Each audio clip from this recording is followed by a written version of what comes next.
Assalamualaikum warahmatullahi wabarakatuh. Perkenalkan, nama saya Iro Wahyudi, NIM 20 523 1077 dari Prodi Perbankan Syariah kelas 2B. Kali ini saya akan berstorytelling tentang Perjanjian Giyanti. Perjanjian Giyanti merupakan sebuah peristiwa yang besar di masa lalu. Ada situs negara yang menjadi perekat tentang ingatan kejadian itu. Perjanjian ini lahir atas kesepakatan segitiga politik antara Pakubuwono III, kemudian Pangeran Mangkubumi, dan Perserikatan Dagang India Belanda yang sering kita dengar atau VOC itu pada tahun 13 Februari 1755. Nama Giyanti sendiri diambil dari tempat penandatangannya, yaitu di Desa Janti yang dalam pelafalan Belanda disebutnya Giyanti. Tempat itu sekarang dikenal sebagai Dogo Kerten, Jatiharjo, Kabupaten Karanganyar, Jawa Tengah. Perjanjian Giyanti sendiri dibuat untuk meredam konflik yang terjadi cukup lama pasca perpindahan Keraton Kartosuro ke Surakarta. Api dari peristiwa geger pecinan tersebut belum selesai. Ketika itu, Mangkubumi yang membantu Pakubuwono II dalam meredam konflik yang mendapatkan sebidang tanah dari Pakubuwono II. Namun, luas tanah yang diberikan menimbulkan keributan atau kecemburuan. Salah seorang pangeran mengeluhkan ketidakadilan terkait hadiah itu kepada Gubernur Baron Imhoff. Gubernur Jenderal Batavia itu lantas membuat keputusan yang membuat tanah tersebut tidak jadi dimiliki oleh Mangkubumi.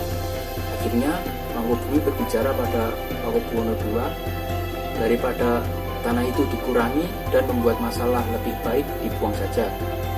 Kemudian ia berkata, buang saya kemana saja sampai saya tidak bisa kembali ke Jawa lagi. Akhirnya ia diberi sangu 3.000 real untuk bekal anak buahnya. Malam itu ia pergi. Sejak saat itu kemudian pecah perang Mangkubwono. Puluhan ribu prajurit kompeni dan prajurit Jawa gugur dalam peperangan itu. Kemudian peperangan itu membuat Gubernur VOC Jawa Utara, yaitu Nicholas Harting, mengambil sikap untuk menyelamatkan daerah operasionalnya. Secara tertutup, Harting membuat perjanjian secara tertutup dengan Mangkubwono. Setelah berkali-kali melakukan perundingan, akhirnya Harting bersepakat dengan keinginan Mangkubumi yang juga hendak ingin menjadi penguasa di tanah Jawa. Pada 23 September 1754, nota kesepahaman antara VOC dan Mangkubumi terlaksana dan kemudian disampaikan ke Pakubuwono III, yaitu sang pengganti Pakubuwono II. Nota itu menyatakan bahwa Pangeran Mangkubumi mendapatkan wilayahnya. Kemudian pada 4 November 1754, Pakubuwono III menyatakan persetujuannya terhadap hasil perundingan antara Gubernur Jawa Utara dan Mangkubumi itu. Kemudian surat pernyataan itu disampaikan kepada Gubernur Jenderal VOC Jacob Mussel. Kesepakatan ini kemudian mendorong terjadinya sebuah perjanjian besar yang ditandatangani di Desa Giyanti. Penandatanganan perjanjian Giyanti ini menjadi pangkal terbelahnya tanah Jawa menjadi dua bagian, atau dikenal Palihan Nagari. Hal itu menjadi awal mula naik tahtanya Mangkubumi di Yogyakarta sebagai Sri Sultan Hamengkubuwono I dengan gelar Senopati Engalogo Sayyidin Panotogomo Khalifatullah sejak ditandatanganinya perjanjian itu pada 13 Februari 1755. Kemudian 2 hari setelah itu, yaitu tanggal 15 Februari 1755, ada pertemuan untuk meneruskan pembagian aspek dan atribut-atribut tahta seperti keris, kemudian bahasa, tari, kemudian tutup kepala atau yang dikenal yaitu belangkon, dan lain-lainnya. Akhirnya masyarakat Solo dan Jogja berbeda dalam hal penampilan gaya dan klaim.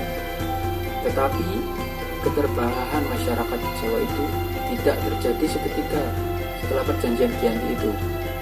Namun karena pengaruh lingkungan dan kebiasaan sehari-hari, proses pembagian wilayah dan aspek-aspek lainnya itu terjadi dengan seiring waktu ke waktu, yaitu sekitar 30 sampai 50 tahun setelah itu. Kemudian perjanjian Giyanti ini tidak merinci wilayah, menimbulkan rentetan peristiwa sehingga terjadi tumpang tindih.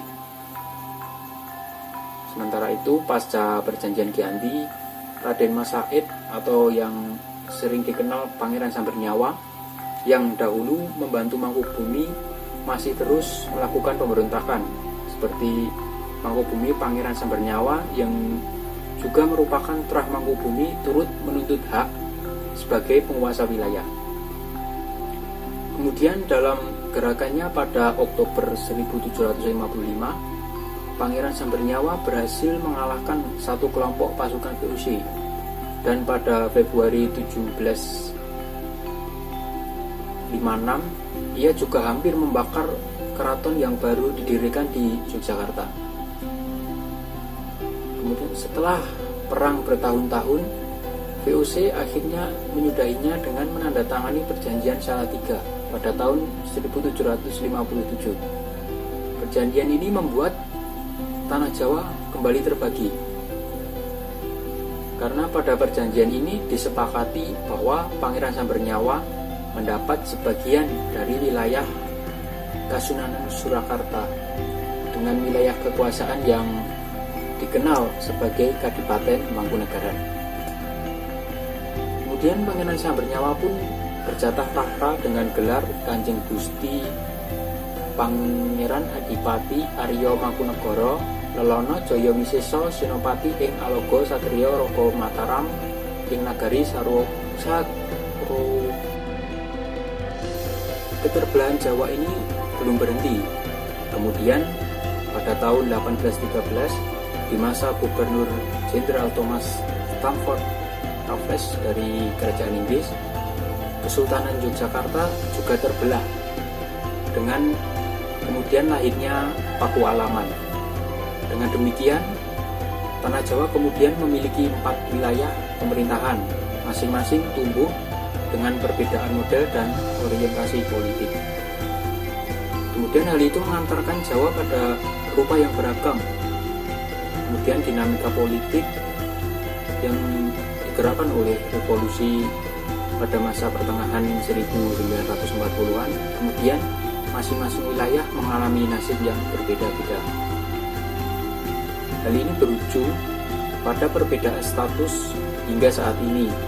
Di saat ini, Kasunanan Surakarta dan Kadipaten Mangkunegaran menjadi situs cagar budaya, sementara wilayah Yogyakarta yang di dalamnya terdapat Pakualaman menjadi daerah istimewa yang dikenal sebagai daerah istimewa Yogyakarta.